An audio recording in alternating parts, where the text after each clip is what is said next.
आज आपके साथ चिकन चीज़ शाही कबाब की रेसिपी शेयर करने जा रही हूँ। शादियों में इसे स्टार्टर के तौर पर बनाया जाता है।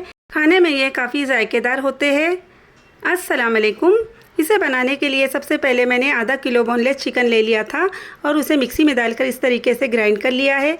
इसके अंदर मैं डाल देती हूँ 1 टेबल स्पून के करीब अदरक लहसुन का पेस्ट। 1 टेबल स्पून इसके अंदर मैं डाल देती हूँ हरी मिर्चों का पेस्ट। 3 से 4 टेबल स्पून मैंने यहाँ पर पुदीना ले लिया था और उसे बारीक बारीक कट कर लिया है। इसके अंदर मैं डाल देती हूँ 1 मुट्ठी भरकर हरा धनिया, जिसे मैंने बारीक बारीक कट कर लिया है। इसके अंदर मैं डाल देती हूँ 1 टेबल स्पून भरकर तंदूरी मसाला और इसमें जाएगा अब 1 टीस्पून भरकर काली मिर्च का पाउडर। अगर आपके पास वाइट पेपर पाउडर हो तो उसका भी यूज़ कर सकते हैं। 1 टीस्पून इसके अंदर मैं नमक डाल देती हूँ। आप अपने टेस्ट के अकॉर्डिंग नमक यूज़ कर सकते हैं। हाथों की मदद से इसे अच्छी तरह मिक्स करना है। सभी मसाले अच्छी तरह मिक्स हो जाए, इस तरीके से इसे मिक्स करना है।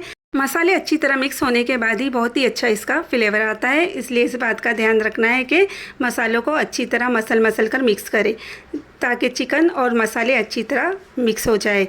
अगर आपके पास चॉपर हो तो सभी मसाले और चिकन को इसमें एक साथ डालकर ग्राइंड कर सकते हैं ताकि इसे मिलाने की ज़रूरत ना हो। ब्रेड के बचे हुए किनारों से मैंने ब्रेड क्रम्ब बना लिया है। अलग अलग फूड कलर का यूज़ किया है। अगर आप चाहे तो बगैर कलर के भी इसे बना सकते हैं। क्योंकि ये शाही कबाब है इसलिए इसमें थोड़ा सा फूड कलर डालें तो ये बहुत ही अच्छे लगते हैं। थोड़ा सा पोर्शन लेंगे हम चिकन का और उसे थोड़ा सा इस तरीके से प्रेस करेंगे। दोनों अंगूठों की उंगलियों की मदद से इसे इस तरीके से प्रेस करते जाएंगे और बीच में कटोरी की तरह बना लेंगे ताकि जो चीज़ इसके अंदर सेंटर में रखे वो अच्छी तरह सेट हो जाए। हाथों की मदद से इसे अच्छी तरह फैला ले इस तरीके से और बिल्कुल सेंटर में इसके एक चीज़ का पीस रखना है। तो यहाँ पर मैंने चीज़ क्यूब ले लिया था और उसे इस तरीके से कट कर लिया है। इसका मैंने एक पीस रख दिया है। इस तरीके से अच्छी तरह इसे ऊपर से कवर करना है ताकि जब फ्राई करें तो ये जो चीज़ है वो बाहर ना निकले। तो यहाँ पर इस तरीके से मैंने उसे अच्छी तरह बिल्कुल सेंटर में रख दिया। इस तरीके से चाहे तो गोल बनाए या इसे हल्का सा प्रेस कर दे, जो भी शेप देना हो आपको दे सकते हैं। तो यहाँ पर मैंने इस तरीके से हल्का सा इसे गोल ही रखा है।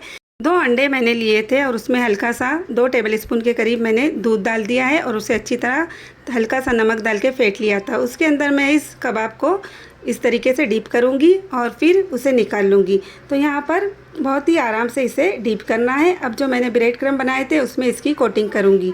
तो यहाँ पर दूसरे हाथ से इसकी कोटिंग करना है ताकि जो हाथ मैंने अंडे में डुबाया था वो अंडा इस पर ना लग जाए। इस तरीके से इसे अच्छी तरह कोटिंग करनी है।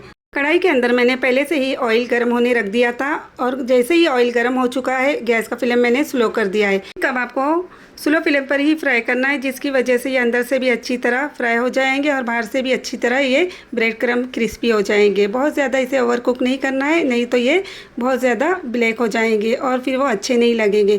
तो यहाँ पर देखिए 3 से 4 मिनट तक ही इसे कुक करना है। तो ये बहुत ही अच्छी तरह फ्राई हो चुके हैं। अब मैं इसे निकाल लेती हूँ। इस तरीके से बहुत ही आसानी के साथ इन कबाब को आप घर पर ही बना सकते हैं और ये बहुत ही जायकेदार होते हैं। 3 से 4 मिनट में ये कबाब बनकर रेडी हो चुके हैं और ये बहुत ही अच्छी तरह फ्राई हो चुके हैं। बाकी के कबाब भी मैं इसी तरह फ्राई कर लेती हूँ।